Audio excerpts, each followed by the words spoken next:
Hi, everyone. It is Allison Maslan, and we are sharing an episode of Allie You today a little bit early because I am so excited to share with you and introduce to you a dear friend of mine, and she happens to be on the East Coast, and so we wanted to make sure that this was a good time for her. And also it's going to give some of you an opportunity that don't get a chance to watch our show live to do that today. So, hi, Marshawn. Hi. How are you? I'm good. I'm also inviting people to come in so they can see this powerful conversation. I'm so delighted to be with you. I'm a little jealous of all the colors you have, though, in the background. I know I'm in my office in San Diego, actually in Cardiff by the Sea. And we call this place the happy place. Yeah. So actually every single wall in my office, Marshawn, is a different color. Wow. So we're kind of the mod squad over here. With intention. I love, funny thing is, as I was straightening up my kitchen, as I've been out of town for a week, I saw a Post-it note that I wrote, the power of atmosphere, just this morning. So you embody that for sure. But thank you so much for having me. Oh, I'm so excited you're here. And I want to do a formal introduction, but I was thinking about it today when we first met, was at that Infusionsoft event, remember? Oh, yeah. And we just totally hit it off. And that was that like 4 years ago, 5 years ago? I judge everything by whether or not it was probably 2012 or 13. Yeah. So we've stayed in touch since then. And, you know, when I saw that you were coming out with this book and how profound it is, I thought, oh my gosh, I have got to share all that you're up to, all of your gifts and talents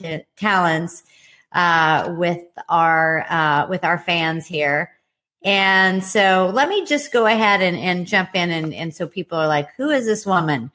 So Marshawn Evans Daniels is a reinvention strategist and life coach, mentoring women around the world to live bolder in life and in business. As a serial entrepreneur, TV personality, creator of the Godfidence movement, and founder of She Profits, she helps women turn ideas into income and inspiration into action. And wait till you hear all of the things that Marshawn has done. It's incredible. A former sports attorney, a Miss America finalist, and competitor on The Apprentice. Oh my goodness. She left a high-powered law firm and turned her passion for people into a multi-million-dollar enterprise, appearing regularly on CNN, Fox Business, and ESPN. Her clients have ranged from Rolls-Royce, HPE, Nike, Home Depot, Ernst & Young, to everyday dreamers like us to find their voice and maximize their potential. So wow, Marshawn. And now, of course, we have to add to that the number one best-selling author of Believe Bigger. So, and you have that. Woohoo! Feels like holding so exciting. Well, anyway, welcome. Thank you. To Allie and You. And so if I know your story is so profound, inspiring. So let's just start off with that so people can know about you and how the heck you got here. Yes. So I think I cut out for just a second. You said story, and I wasn't sure if you were talking about the book story or my professional story. Your backstory, your professional story. Sure. Well, I am a lawyer by trade. I went to Georgetown for law school and ended up moving to Atlanta from Washington, D.C. to practice law with one of the biggest law firms in the world, and was thinking that was going to be like the creme de la creme of opportunities, because everybody wanted, this opportunity. And at about a year and a half into my law firm, I started feeling that tug. And I'd always been an entrepreneur. I had been in the Miss America competition. And one of the ways I paid my way through law school was teaching Miss America, Miss USA contestants public speaking and training skills. Today, we would call it branding. Back then, we just called it presentation. Right. And as I was sitting in my office, thinking that I had arrived because I had a BlackBerry, which at the time, that was a really big deal. Sitting on the 21st floor of this high-rise building, I remember looking outside and seeing everybody else live their life and wondering, like, what was really so great about making a lot of money, but not getting to actually enjoy each day. And so that tug was pulling at me. And when I had gotten fired on The Apprentice, I was on 10 out of the 13 weeks. I had this desire to work with pro athletes, but I didn't know how it was going to come to pass. And so when I started feeling that tug, part of it was wanting to represent pro athletes, but I was very baby lawyer. Firm said that I wasn't seasoned enough to be able to do it. So I started my own agency. I signed the highest paid defensive end in the NFL as my first client. He had just signed a $62 million 7-year deal. And my agency just grew. I'm managing NFL and NBA players. I'm in my 20s. And then I meet this man as well, and I'm engaged. I've got a book out called Skirts in the Boardroom, published by Wiley, which I know is your publisher, that you'll have your next book come out with. So everything was great. And on top of all of that, I'm going to be able to be a bonus mom to his 3 children. So I have this background in sports and in law, and I've been a speaker, professional speaker for a long time, love motivating people. And I felt like finally, outside of just accomplishment, I finally found love. And so I'm very, you couldn't pinch me, Allison, and told me that it was going to get any better. But then things changed. Things changed pretty dramatically, but I'll leave it right there. But that's kind of where things were when I decided that, even not by my own choice, I wouldn't say I decided to make a shift. I would say that shift found me in that situation. Yeah. So, wow. I know those moments in life, and I had that in my 20s too, a real workaholic. Mine was driving by the beach and looking out at people going, how do they get to do that? Here I am living by the beach and never getting to go to the beach. Here you're in this high rise looking out going, wow, the world is going on and I'm not living it. Not living it. I mean, I remember I would leave my house so early in the morning because there's so much work to do, and it was dark out in the morning. And then I would come back at night, and it was still dark.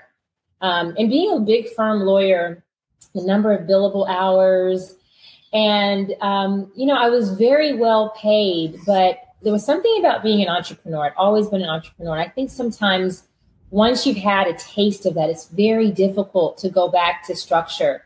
And I was trying to be, I think, maybe intrapreneurial within the law firm, saying, hey, we've got athletes that are reaching out to me. Now, mind you, I had just been on the biggest business reality show ever called The Apprentice, a few weeks into me starting at this law firm. So not only does everybody in all 8 offices around the world know my name, I'm doing television, I'm doing more speaking engagements.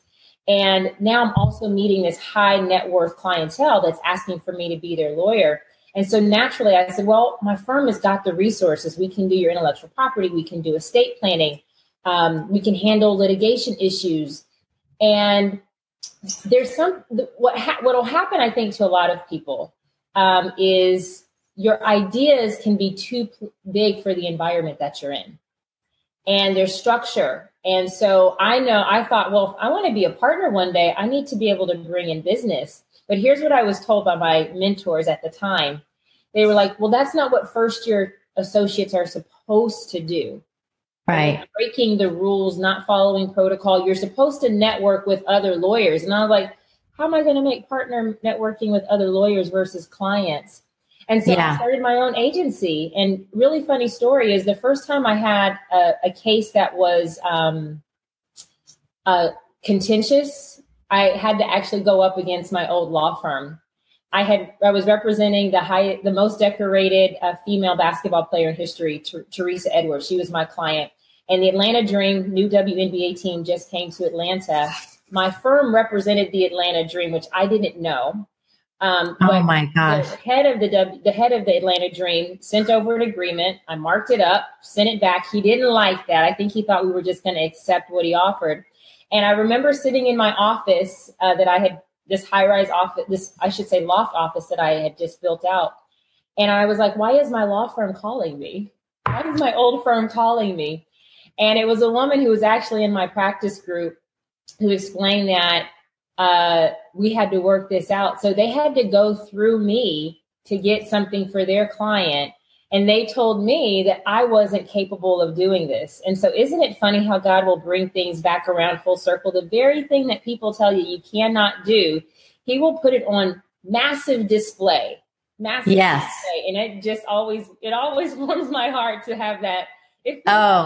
That moment of closure. I know. I so get that. I've definitely had in my earlier career. I remember having lunch with a friend, and I was starting one of my companies, and she said, Allison, no one's ever going to come to you for that. And I remember walking out of there going, well, that's last time I'm having lunch with her. And then I think probably 12 years later, I mean, that's how long, I run into her downtown San Diego. And I know it's terrible, but I just couldn't help but say, she's like, oh, how are things going? Oh, well, this happened and this happened and this happened. And it's not, I'm not a braggart, but I just, in that moment, I just was like, look, thank goodness I didn't listen to you. So, and that's for all the people. And, we've got a lot of people on here commenting. So please share your thoughts and your comments of the things that Marshawn is talking about. I'm sure that you all have had experiences where you have big dreams or you're working on things, and the people around you, they're not trying to be mean. I don't think that's their intention, but sometimes they will throw water all over your dreams. And what do you say to that, Marshawn? I actually write about it in Believe Bigger, because Believe Bigger is all about embracing disruption when life doesn't go as planned. But the title, Believe Bigger, is certainly about your belief system and your thinking. And I talk a lot about frequencies, and that sometimes we are on a different frequency than other people. We could be operating in a place of faith, but if they're operating in a place of worry or even reality, really attached to the physical world, what they see is the limits to what they can actually believe. But those who are what I say are believers that are operating in a faith realm, you're operating in the unseen. You believe in possibility. And this is where entrepreneurs have to be. So when you start to do something that is bigger, people actually think they're doing you a favor by helping you to be more what they would consider stable and predictable.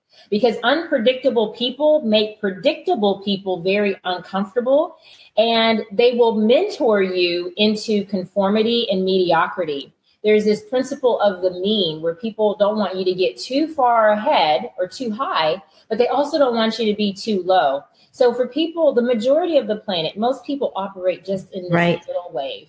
Yeah. Right. And they want to keep you there. And the thing about being a manifester, being a creator, an income generator, and being a life changer, like in order to be a life changer, that means you've got to be in a place that most people aren't. And one of the things I always tell my clients is that you've got to be very aware of the weaknesses of your inner circle, because they may not have the same mindset, the investment mindset, the faith mindset, and the fearlessness to really go after everything that's in store for you. You're not responsible for what's in store for everybody else, but you are responsible for what's in store for you. So you've got to have a bigger belief system. And the last thing I'll say is, because there's this battle that I talk about in Believe Bigger between little me and future me. And little me is the obnoxious little roommate in your head, a roommate that we've all had, particularly as women, for a really long time.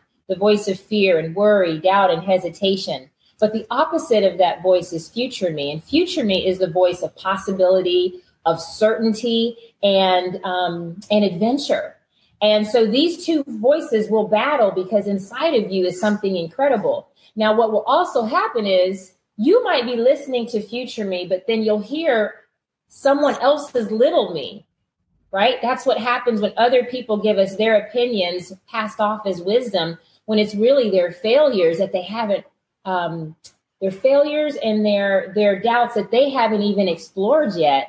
And oftentimes when you're going to do something new, it makes them realize what they've never done. So I believe you've got to look at this. I believe that the divine speaks in cans and not in can'ts.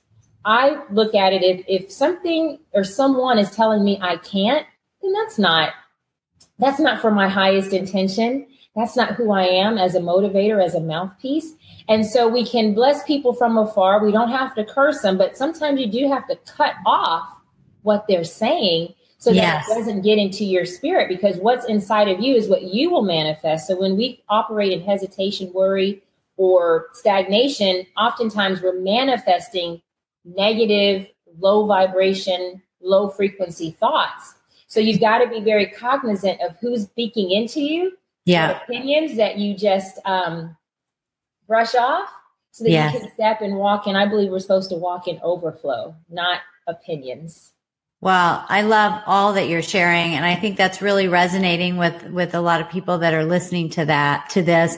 And, I always say you have to decipher who you share your dreams with, right? Of people that you know, that you trust are going to support you and are moving in that direction. And, if you pretend like you have tentacles or plugs, you're literally plugging into that energy. And so what I tell people is visualize like unplugging, just unplug, and plug back into you and give yourself that energy.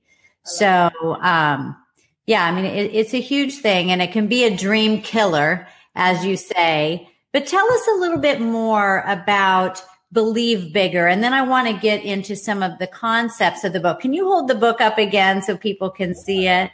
Of course, I would love to do that. Look how beautiful this book is. And so you all are definitely going to want to read this. It's just fantastic book. Marshawn just brings a wealth of knowledge and wisdom to the book. And first of all, who's the book for? Tell us, who is the ideal reader of Believe Bigger? Yeah, so I wrote Believe Bigger really for ambitious women and for women who are dealing with some level of adversity. It's about embracing disruption when life doesn't go as planned. And for me, I had this life very much marked by success and accolades and accomplishments. And I felt like a lot of times for women like us who are ambitious, people assume that we always have it all together and that there's not a backstory to the glory story that they see. And as a branding expert and influence strategist, I like for things to look good. Like I really made sure that I had my cover look the way that I wanted it to look, that it meets the target audience. But what was important to me was that I told not just the good parts, but the whole truth. And every woman who has climbed the ladder in any form or fashion that arrives in her spot of significance usually has to go through some kind of a struggle. And mine was extremely embarrassing and somewhat shameful. And it bothered me, honestly, Allison, that people thought maybe that I wasn't a real person or unattainable just because of some of the awesome opportunities that I've taken advantage of. Now, I work really hard. A lot of times people think that stuff just comes easy, or just that I'm different than other people, or maybe my life was different, or some silver spoon. But I work hard. I am not a lazy person. And I will, that's the one thing that no one can ever say about me. But at the same time, there are certain things that my resume, my accomplishments, they can't fix your heart. They can't fix your heart. And so there are still things in terms of fear and wounding and heartbreak that as women we go through. And in business, we often don't talk about it. And so I wanted to share a transparent story that I didn't want my life to be known for strategy. I wanted it to be known for synergy and spiritual synergy. And how do we walk in alignment with our divine assignment? Because that's what makes a beautiful, courageous, and necessary woman. It's not just what we know up here, but when we're led with our heart, but what do you do when your heart is broken? And so I wrote Believe Bigger for a woman who wants to be real, who wants to have transparent conversations, who knows that her life is not just about money and influence. There's nothing wrong with that. But how do you recover from devastating moments, rock bottom moments, and turn it into something bigger? So that's who it's for. Well, I mean, I think that is the difference between someone that succeeds and not, is because we all have rock bottom moments. I've had many, many over the years. But it's how do you deal with that? What are the choices that you make after that? How do you apply the lessons?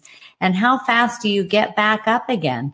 You know, because we can hit rock bottom and stay at rock bottom and dwell and spin in rock bottom, or we can really, dive deep find out what happened, really glean those lessons, and then, make the decision to move forward and use the best wisdom for those in our future. And that's obviously what you've continued to do.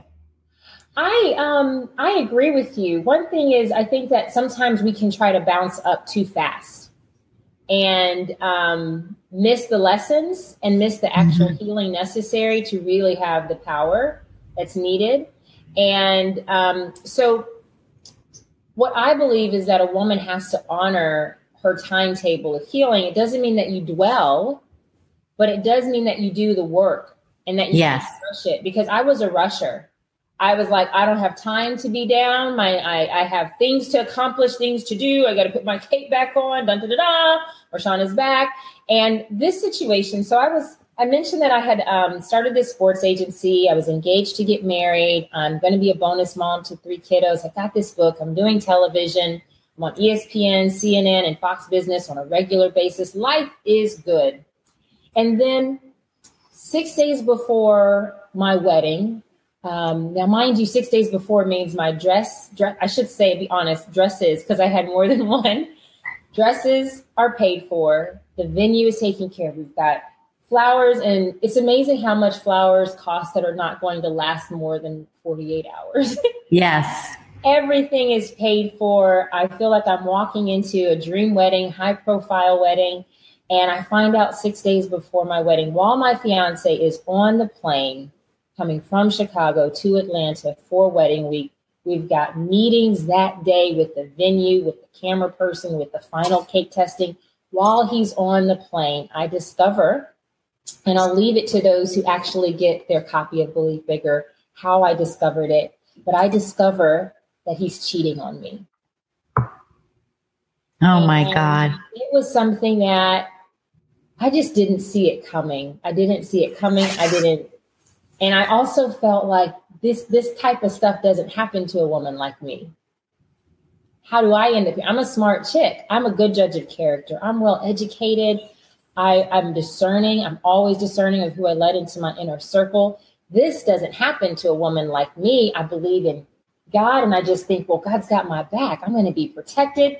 This doesn't happen to me. This doesn't happen to me. Not me. This is what I hear happen to other people, not me. And so it's something that brings you to your knees and to a place of humility and surrender. And I can say that was necessary now because I had a lot of self-reliance and realizing that I don't know how I got here, but clearly there's a message that I need to hear. So now, God, you have my attention. And what made it even more difficult was that I closed down my sports agency for this relationship. He had said, you know what, you've been running, you've been traveling, you've been on this book tour, you've been working with these athletes. Why don't you just come to Chicago? Don't work as hard. Get used to being a mom, and I'll take care of you until you can figure out, what you want to do here and readjust your life. But there's no hurry. He had a very successful multi-million-dollar company himself. So here, I'm heartbroken. I'm now financially broken because I don't know how I'm going to pay my bills because I let go of my whole agency. I had transitioned all of my clients out.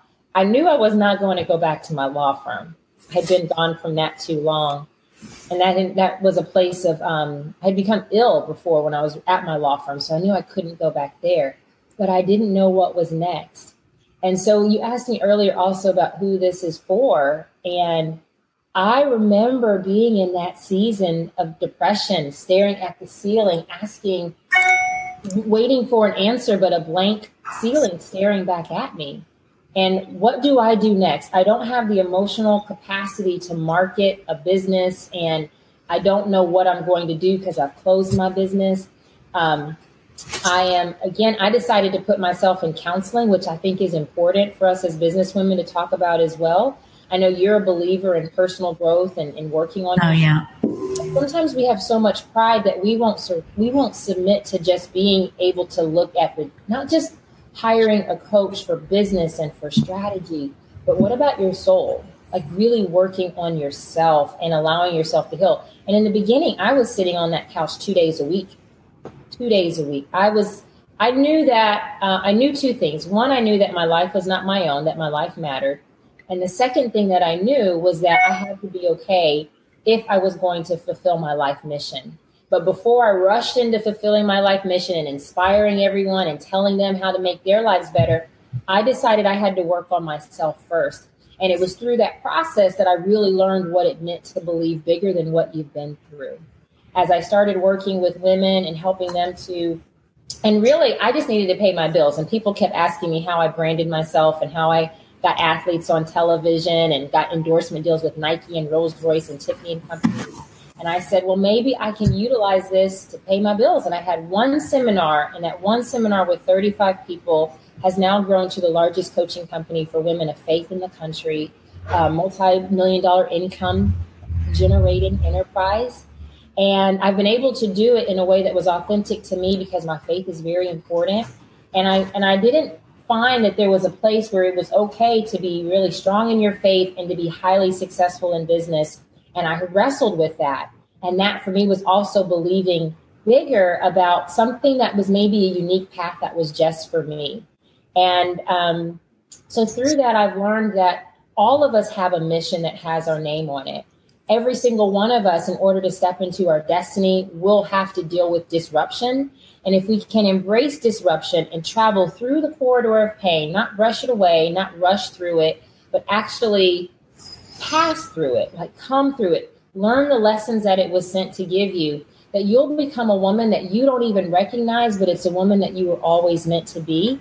And that's what we're here to do. We're here to lead in great and magnificent ways.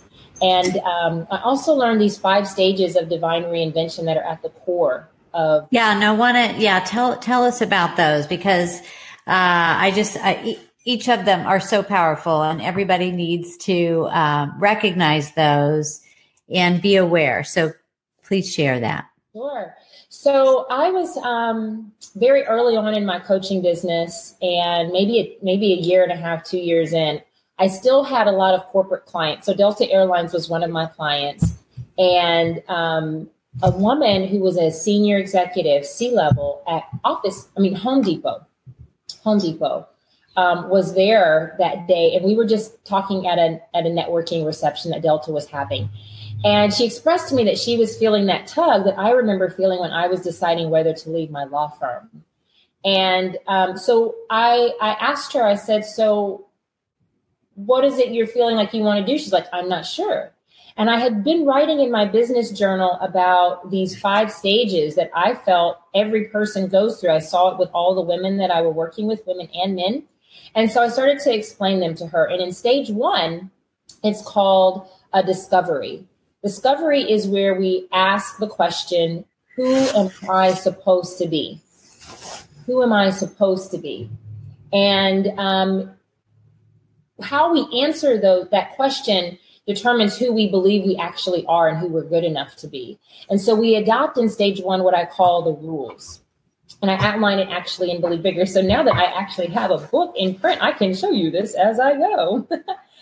So y'all, everybody taking notes on this, and you're going to be able to read this in Marshawn's book, Believe Bigger.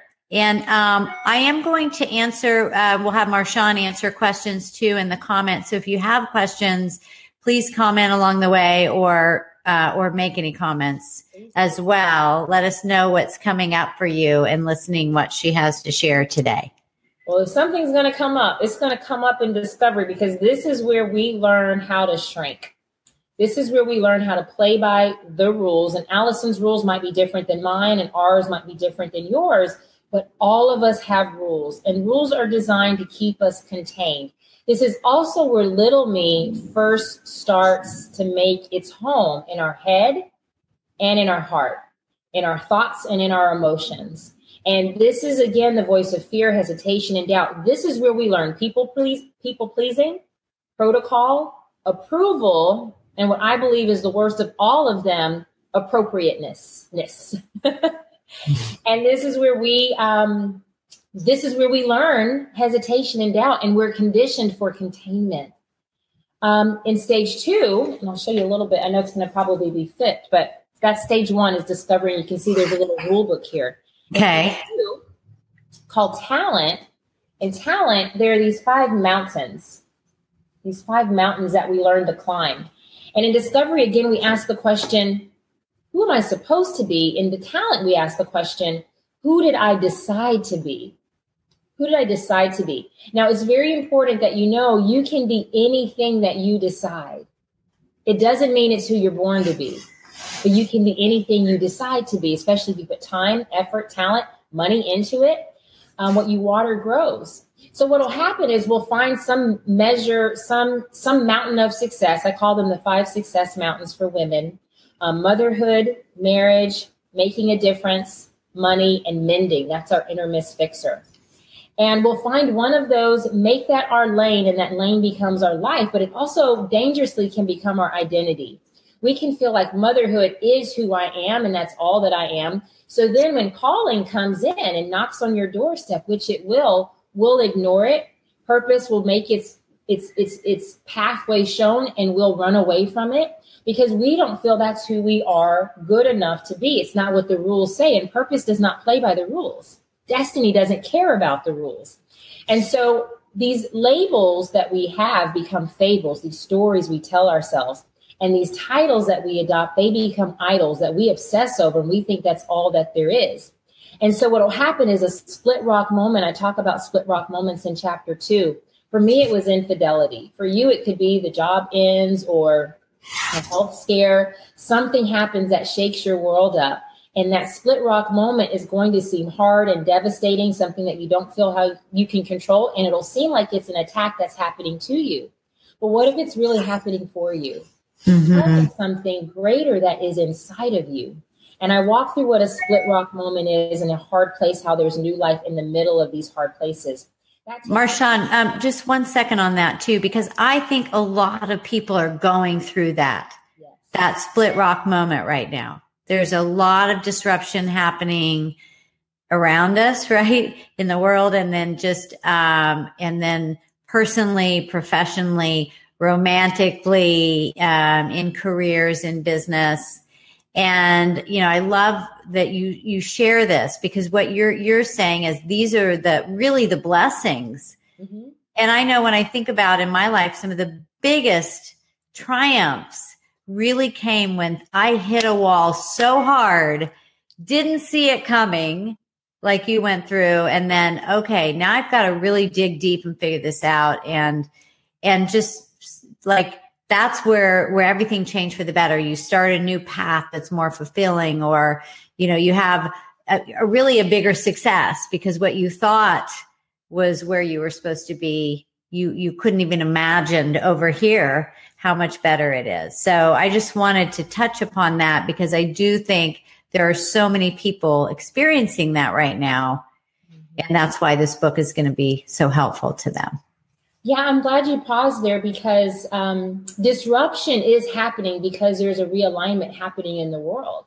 Yeah. Because we don't have a purpose mindset, I say that we're taught more we're taught more about retirement as opposed to reinvention. Yes.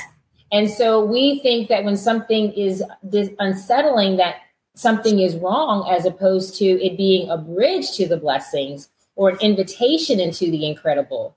And the thing that I always say is that blessing, your promised land, it is available, but it's not guaranteed. It has only your name on it, but it doesn't mean you'll enter it. So just because disruption happens in your life, it doesn't mean that you'll be able to shift into something greater without a bigger belief system, without a mindset and a mind shift. Again, to believe, and it is hard. Let's not make this too nice and polite. It is hard to believe bigger than the ish that you're facing in your life. Yeah. Oh, yeah. There are days when it's just enough to brush your teeth and to take a bath. So it is not easy. But the bigger the battle, the bigger the blessing on the other side. And that I do believe. So the disruption comes in part because if you'll see here, I know it's flipped, but you're in your comfort zone when you're in discovery and talent. You don't realize it because talent can seem very successful. You may have this great career or your family is doing wonderfully, but somehow if it's predictable, then it's comfortable.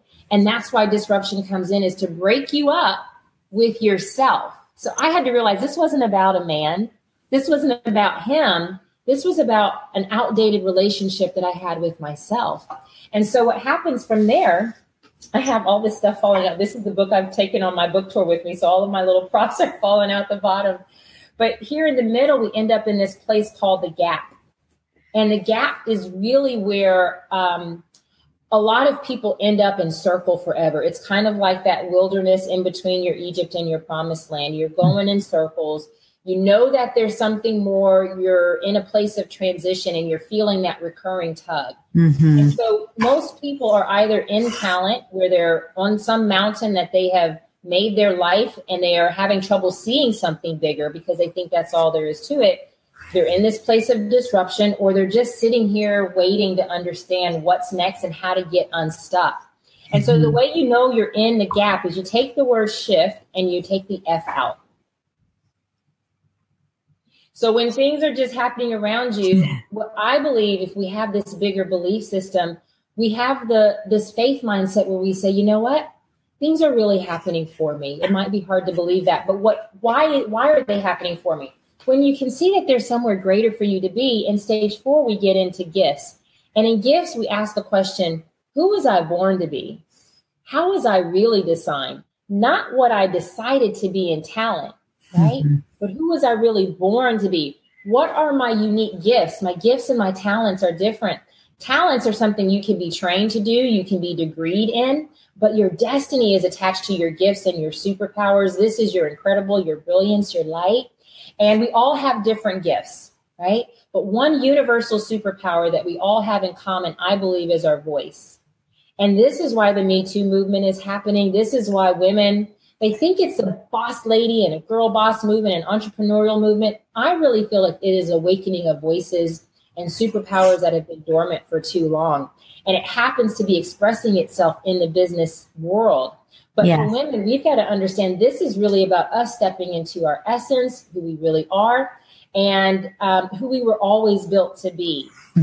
So the final stage, our gifts exist for the purpose of leadership and influence. So the final stage is influence. And this is where we're supposed to be. And as women, we have a love-hate relationship with the idea of leadership and influence. We're taught that we're supposed to wait because of what we learned in discovery, in the rules, that we need to ask for permission, that we feel guilty about charging. We feel guilty about marketing. We feel guilty about being seen. Right. Being seen. Well, listen, when God said, let there be light, I believe he was giving all of us permission to shine. I love that. Right from the beginning. Yes. From the very beginning, it's how it got started, and started with voice. Let there be light. So we can speak our new world into existence with action, but understanding what our gifts are. Our gifts give us the guidance into our purpose. And so this book is about belief and believing bigger than what you've been through, believing bigger than who you think you are and what you have made your life about, answering the call, the tug upon your heart, that destiny is saying, hey, there's more in store for you. We need you. And we do. The future is calling. But there is this path. And I call this the purpose map because I believe that the purpose of faith, the purpose of believing bigger is to accomplish your life mission. And most people on the planet don't know their purpose. They don't know their assignment. They don't know their gifts. They don't know, as you'll learn and believe bigger, that each of us is called to teach. We just have a different classroom. And so that's why I'm grateful for this opportunity to share with you and your following, your audience, just to inspire. One, you matter. You have a mission with your name on it. Your voice matters. You're necessary. There is a path. You can't rush it. But if you're willing to leave your comfort zone, there is a glory zone that you can step into that is not just about you, but is about the impact you're designed to have here on earth and change other people's lives too. Wow, Marshawn, that is just incredible. I love how you've made this so real and tangible. I'm getting a little bit of an echo, so let me make sure that I fix that. Is that better? How you make it so real and tangible, and how applicable it is to, everyone in their life.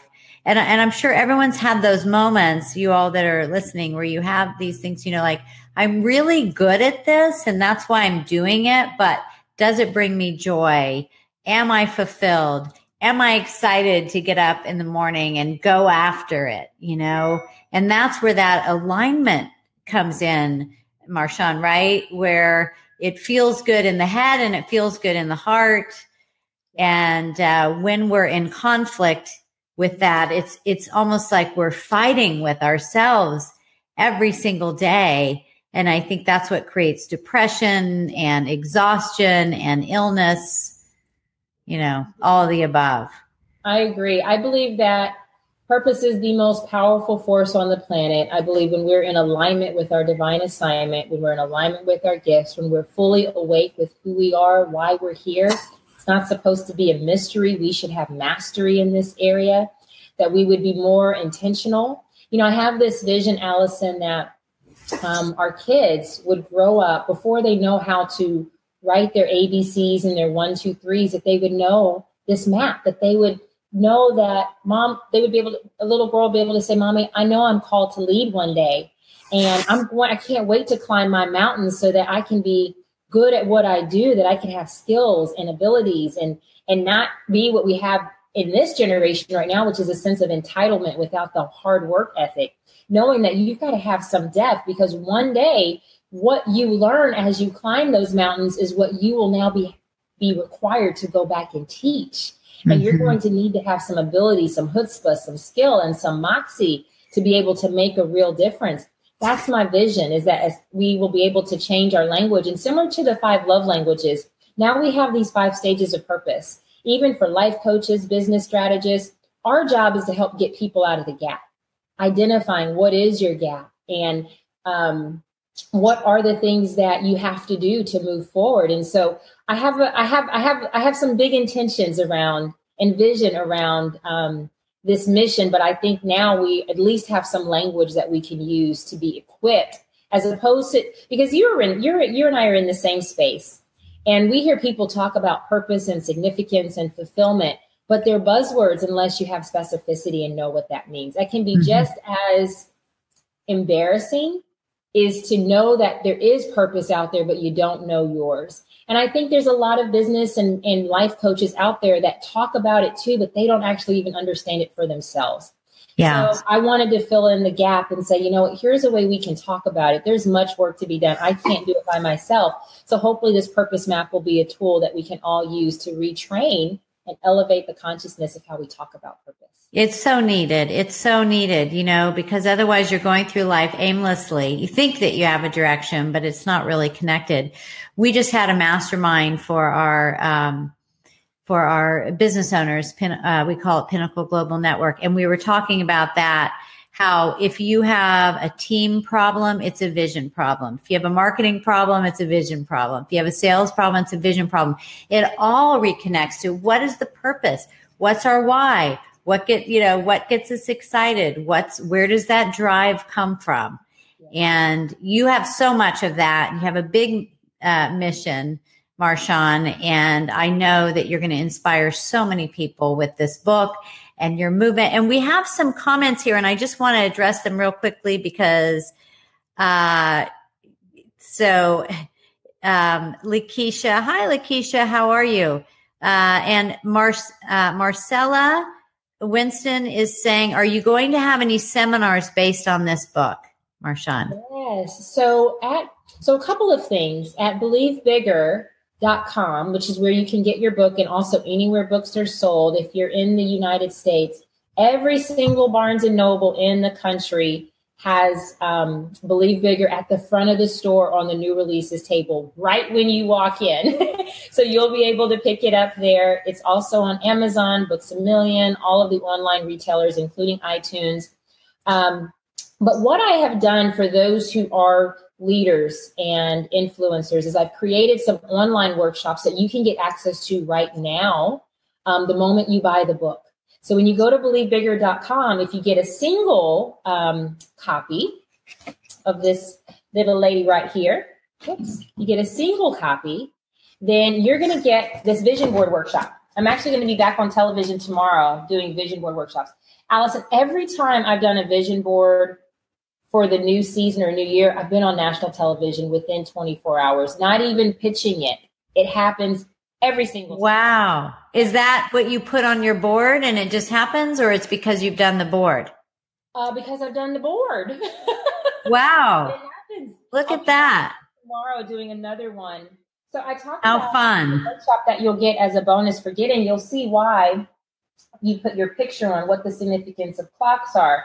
Why you'll see on this one themes, you'll see gift boxes and gift guide being an understanding of me understanding who I was. So you'll get this complimentary workshop, Lakeisha, and whoever goes and gets a single copy of the book, you'll get the vision board workshop. Now, also on the purpose map, if you buy 3 or 10, you're going to get a devotional. So I believe in doing devotional time every morning. It's important to get your mind right, and even to do it in morning and nighttime. So I've also got these devotionals, 21-day devotional, which is full color, that you'll get if you do the trio. Lastly, if you do the 10, you'll get a video workshop on the purpose map. So I love it. About the workshop. So I will be going on tour, and you can go to BelieveBigger.com/tour and see the cities that will be coming up. But those are coming down the pipeline. I would love for you to get access to growing your mindset and stepping into your purpose now. And you'll also see some other bundles on there. So all you do is go to BelieveBigger.com. The bundles are also discounted. So you'll be able to get more than one at a discounted price than you would for the full cover price. And I will tell you that it is a big deal for a woman to have a hardcover book. It is a big deal. It is a big investment from a publisher. My book deal was supposed to be for 50,000 words, and it's 90,000. And normally that doesn't happen. So I've had a huge investment from my publisher in this, and I wanted to make sure that women who were destiny minded, that wanted to work on themselves and wanted to pour this into other people. So what I've been challenging women to do, if you have coaching programs, get this for your mastermind, get this for your clients.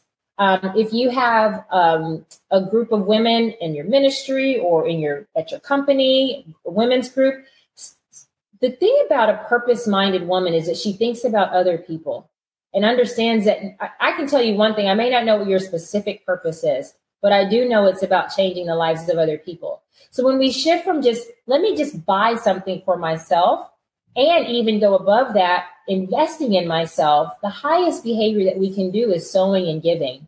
So as we invest in ourselves, right, and we do it with the intention, I'm going to co-invest and sow at the same time. I'm investing in myself, sowing into other people. I made these bundles for women who are thinking on that other frequency that I'm talking about, who want to accelerate their growth and their shift into their glory zone. So that's why I've created those bundles, and you can get them at BelieveBigger.com.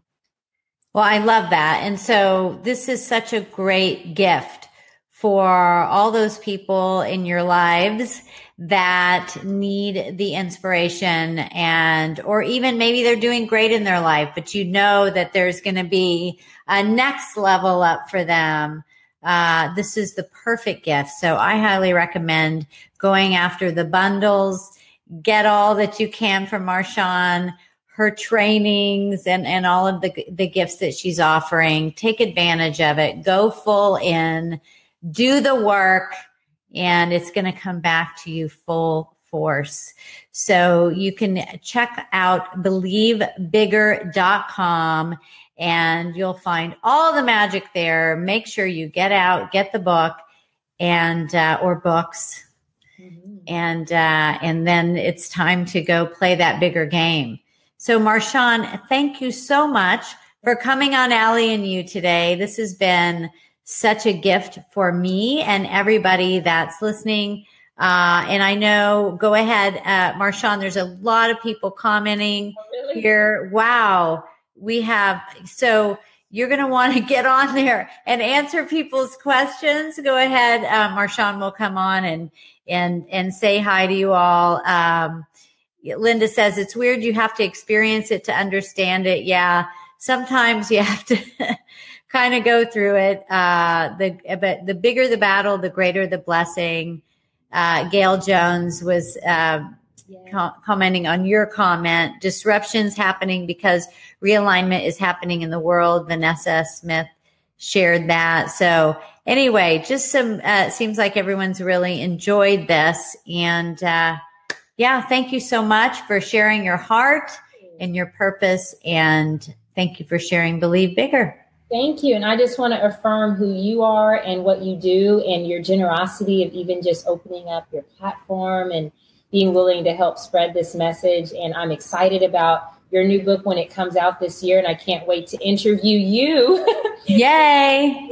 And I have a new business mentorship program that I'm going to be doing this summer. So I can't wait to be able to introduce your strategies and your brilliance. And I just believe we're in this thing of helping women step into their full abundance. You know, you had said it was like maybe 12 years later that you ran into that woman who told you that you couldn't do something. And what I thought about is that 12 is the number of abundance. It's the first of, in the numerical system, there's something, we've got odd and even. I didn't know until 2012 that we had numbers that were called abundant numbers, and 12 is the first of all of them. So how wonderful was it that you were able to see her when you were in your abundant place? Yes. How greater is it that you're now helping women to walk into their own, to believe beyond the naysayers and the doubters and even the little me hater in their head. Yes. It's an honor to be in the space of time and in 2018 where we live now, and hopefully beyond that, we get to help other people step into their destiny. And so it's an honor to be here. I affirm everything that you're doing and look forward to us being able to do stuff together one day as well. Thanks, Marshawn. When I found out you were doing this book, I said, hey, I've got to share that with everybody that I know because it's so, so important.